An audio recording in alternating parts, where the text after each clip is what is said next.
I mean, I kind of heard you guys talking about it this morning. We don't expect this team to probably win out, right? Win every single game. You're going to hit a bumpy road at some point. Yeah. But this 5-1 start, it allows you to, whenever that time does come, it allows you to kind of weather the storm a little bit, right? It's not like last year where, oh man, now we got to go on an incredible run. Like now you've built yourself a nice little cushion. You've built yourself a little bit of a lead here where if you have 1 or 2 games that don't go your way, no panic button. Like we're still in a really good spot. Yesterday was just Jared Goff, man. I think the thing about him that we've been concerned about the last couple of years has been his play on the road, right? I mean, that was kind of always the negative about him was, oh man, he can't win the road games. Oh, his stats aren't very good. He's 3-0 on the road this year against good football teams. In some tough environments. Some tough environments. And look, our fans have been incredible. I mean, the tough environments have not been nearly as tough as they normally would be if these fans haven't been traveling like they are. But I thought Jared was really, really good yesterday. I know the run game we knew was going to kind of be a battle, but the defense kept them in that game long enough to where the offense didn't really have to get away from what they were trying to do. They didn't have to just abandon the run game and abandon the play action game and because they were able to sustain a lead. But Jared Goff was excellent. The defense was excellent.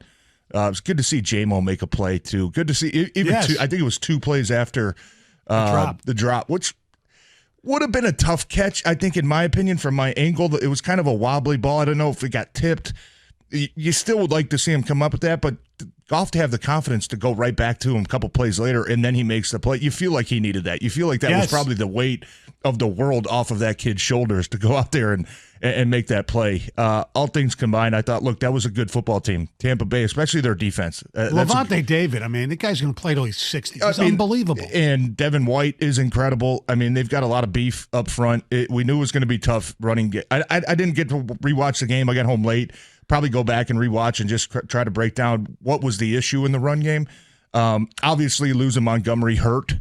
But they did what they had to do, man. This is a team that they're just unfazed. Like, this train doesn't stop for anybody. If you're hurt, if you're sick, like, just get out of the way. Like, they got a job to do, and nothing's going to stop them. And you kind of feel like right now, I mean, what the conversation has been about San Francisco and Philly, where everybody's like, oh, the only thing can slow them down is injuries. I feel that way about this team. And I don't even know if I feel that strongly about it because they've had so many injuries. Right. And they're just going out there and taking care of business still. And that's been incredibly impressive. And can't say enough. I mean, Aaron Glenn is a guy I think doesn't get enough credit for what the defense has been doing this year. Took a lot of heat last year. We all know that.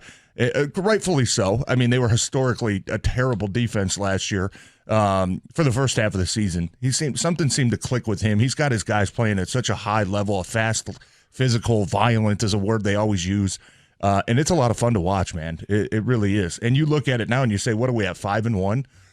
We still have 5 division games left. Right. Is anybody in this division right now scaring you? Hell no. right? I mean, you do the math. You might, even if you drop 1. That's 9 wins. That's 9 wins, right? Yes. So, and look, it's still a long season left. You're still going to have to continue to get better. The teams at the end of the season that are playing great football aren't usually the same teams that are playing great football at the start of the season. You got to find a way to continue to get better. And that's the thing I love about this team is even yesterday talking to them in the locker room, they weren't like really thrilled with the victory, right? It was like, man, like we left a lot more out there. We're still not playing at our level that we think we can play at. And that to me is admirable, saying these guys aren't satisfied, man. They only want to get better. And with that type of attitude, you are going to continue to get better. And that's a scary thing. I mentioned this earlier in the show, and John noticed it as well.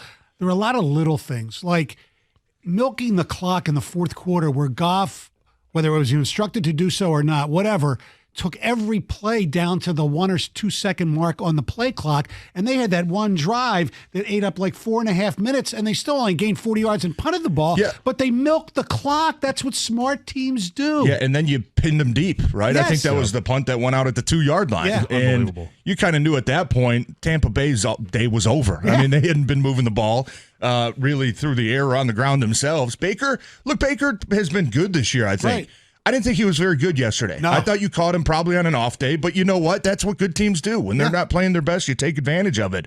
Baker probably had maybe 2 or 3 passes that guys were open downfield and he just missed by, just a couple yards here or there. Look, you got to break. I mean, it is what it is. But he admitted it, too. Did you hear what he had to say? I didn't hear what Baker said. Greg, get back. Let TJ hear here's the what other Baker thing Mayfield is, before we get to that sound, is sometimes the defense makes a quarterback play bad. Yes. Whether they're under duress or not, they feel that way. And I think, like John said, it wasn't just because, they didn't win. They won this game because Baker stunk. Like, no, it's not it. I mean, the defense was doing things to throw them off. I know that the pass rush wasn't great. They didn't have great numbers, but they were getting to him a lot. They were confusing him a lot. Even on the interception, he tried to pull the ball down and go for a quick slant on the RPO. You kind of clog up the lane, and good things happen. Also on that play, I don't know if you guys saw or they showed a replay, Mike Evans was open by about 40 yards. Oh, yes. Baker, I think that was part of the defensive front getting after him, though, that he felt like he didn't have the time to get the ball downfield. He tried to get it away. You get tipped. You force him into a mistake. And, look, that's what good teams do, man. When other teams make a mistake or when they've got a quarterback that's not playing at a high level, you take advantage of it, and you don't give them any life. You don't give them any hope. And that's what this defense did yesterday. Yeah, I mean, you go back to, and we heard this when Tampa was going for their Super Bowl. You got to risk it for the biscuit. Sometimes when you blitz, you're just banking on the fact that you are going to affect that quarterback. You're either going to get home or affect the quarterback because you are vulnerable. It's a risk reward. And the risks, the Lions were the beneficiary of the rewards. Yes. But when you look at the film, there were some opportunities for Tampa, but there's always going to be opportunities. And TJ, you and I have seen this time in, time out, and we've talked about it here, Stoney. Each game is going to be decided generally by 4 or 5, a handful of plays. The Lions made those plays, and Tampa didn't. Yeah, Tampa dropped some balls as well, and the Lions made some great plays. Another guy we talked about earlier in the show that got no recognition, but I'm glad a lot of our listeners did because they texted about him. Can we call it Sutton Island? He was unbelievable yesterday. Yeah, we were talking about that on the broadcast yesterday. You feel like you never say the guy's name, and that's a good thing because he's just really not getting tested much. And he had a play yesterday.